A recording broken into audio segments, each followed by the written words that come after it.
This video is for my non-Jewish besties. Today we're in a very Jewish area, so I thought I would take you guys around and show you some things.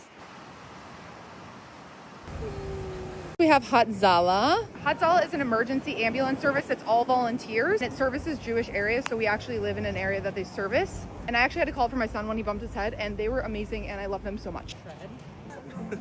Then we saw by this place was absolutely packed, so we were not able to wait in the line, but they had sourdough. It's called Gifted Crust. Presumably everybody was getting their bread for Shabbat. And then we went to a fully kosher supermarket. I was looking for some seasonings for Shabbat. Now, while we might not be fully observant, this is such a luxury to have. There are parts of the country that don't even have kosher supermarkets, kosher restaurants. And in this clip, I'm pointing out the different colored utensils because one is for meat, one is dairy, and one is parve. That is because kosher laws would have you separate these utensils. And there's stickers and different sponges, so everything's color coded so you know what you have. And one of the reasons my husband and I actually made the move to Miami was to live with a more vibrant Jewish community. And kind of in a roundabout way, basically because you cannot drive on the Sabbath. That would require you to live close to your synagogue because you cannot drive. So then areas with synagogues become more densely Jewish. And then there's a demand for all these Jewish things like supermarkets, kosher supermarkets, the clothing are like modest clothing stores. I mean, it's honestly phenomenal. And while I do live in a very Jewish area, the Surfside scene with the kosher restaurants is This was me freaking out because I finally found the seasoning. Oh, this was me talking about my favorite cake mix to make when I make meat. And I'm literally pointing to the U. I'm like, if it doesn't have the D, it's dairy free, right? Because I do make that with meat dishes. So hopefully I was right about that. And then for Shabbat, you obviously put on a spread with all the salads. My favorite is an Israeli salad, hummus, tahina, and then of course mabucha. This is literally my favorite. I'm going to attempt to make it today for Shabbat. What does this even say in Hebrew?